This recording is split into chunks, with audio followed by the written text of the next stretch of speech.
Good morning students. Hello students, we are describe the properties of the haloarenes. Haloarenes की properties, तो haloarenes की properties दो होती है, physical properties and chemical properties. तो at first describe the physical properties. Physical properties में different points हैं, physical state and smell, boiling point, solubility, density and dipole movement. तो फर्स्ट पॉइंट है फिजिकल स्टेट्स एंड स्मेल्स।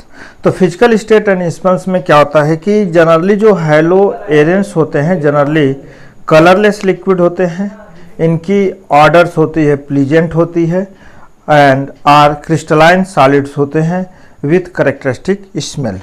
तो ये इनकी physical state होती है। सेकेंड पॉइंट्स है बॉइलिंग पॉइंट्स। हेलोएरेंस की जो बॉइलिंग पॉइंट्स है तो इसमें जनरली क्या होता है कि जितने भी हैं उनकी boiling points increasing, atomic mass boiling points are increases. अब ये होता है कि हेलोएरेंस में जो इसके साथ फ्लोरीन, क्लोरीन, ब्रोमीन और आयोडीन्स होते हैं उनके आधार पर, उनके बेस्ड इनकी जो होती है बॉइलिंग पॉइंट्स होती है।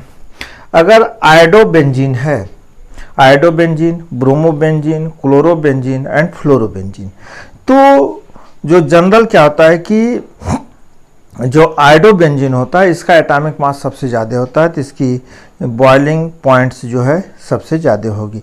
तो the boiling points and melting points of the aryl halides are nearly same that the haloalkanes containing same number of carbon atom.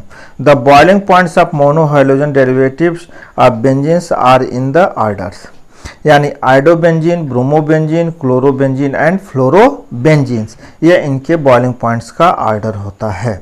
तो इस तरह से है। तो कहते हैं कि for the same hydrogen atoms the boiling and melting points are increases as the size of the aryl group increases. Aryl group increases. तो ये हो गया इनका बॉइलिंग पॉइंट्स।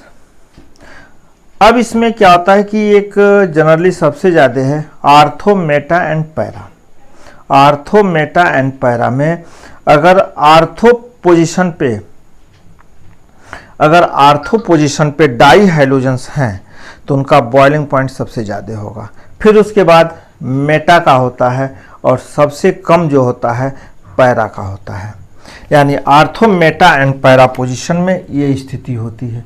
यह क्या है? क्लोरीन है, क्लोरीन। यह जो है आपका आर्थो है, मेटा यह पोजीशन हो गई और पैरा यह पोजीशन।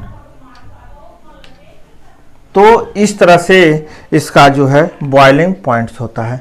सॉल्युबिलिटी, सॉल्युबिलिटी क्या आता है? जनरली यह इमिसिबल होते हैं या इनसॉल्युबल होते हैं वाटर में and but soluble in the organic solvent. Density क्या है? Density increasing atomic mass density are increases, यानी आयोडोबेंजीन, फिर bromobenzene, chlorobenzene and fluorobenzene. Dipole movements, dipole movements जो है डिपेंड्स अपॉन द इनकी इलेक्ट्रोनेगेटिविटी। तो फ्लोरीन डाइपोल मूवमेंट होता है, तो सबसे कम जो है फ्लोरोबेंजीन का डाइपोल मूवमेंट है, फिर क्लोरोबेंजीन का है, फिर ब्रोमोबेंजीन एंड नियरली आयोडोबेंजीन। तो ये इनकी जो है फिजिकल प्रॉपर्टीज थी इन डिफरेंट पॉइंट्स में। अब आते हैं केमिकल प्रॉपर्टीज। केमिकल प्रॉपर्टीज में न्यूक्लियोफिलिक सब्स्टिट्यूशन रिएक्शन होता है। तो न्यूक्लियोफिलिक सब्स्टिट्यूशन रिएक्शन में एट फर्स्ट जो है क्लोरोबेंजीन है एक्वस NaOH के साथ रिएक्ट करता है, तो सोडियम फिनॉक्साइड या बेंजॉक्साइड बनाता है। फिर इसकी एसिड हाइड्रोलिसिस करते हैं तो फिनाल की प्रिपरेशन होती है। क्लोरोबेंजीन है अमोनिया के साथ रिएक्ट करते हैं, एमीन बनता है। साइनो बेंजीन है ब्रोमोबेंजीन, तो क्यूप्रस साइनाइड के साथ रिएक्ट होगी तो साइनोबेंजीन बनेगा। साइनोबेंजीन में कंसंट्रेट HCl के साथ अगर पार्शियल हाइड्रोलिसिस करते हैं तो बेंजेनामाइड बनता है। कंप्लीट हाइड्रोलिसिस होता है बेंजोइक एसिड बनता है। फिर इसके बाद साइनोबेंजीन का अगर रिडक्शन करा दें तो एमीन की प्रिपरेशन होती है। तो यह आपका हो गया इतना केमिकल प्रॉपर्टीज।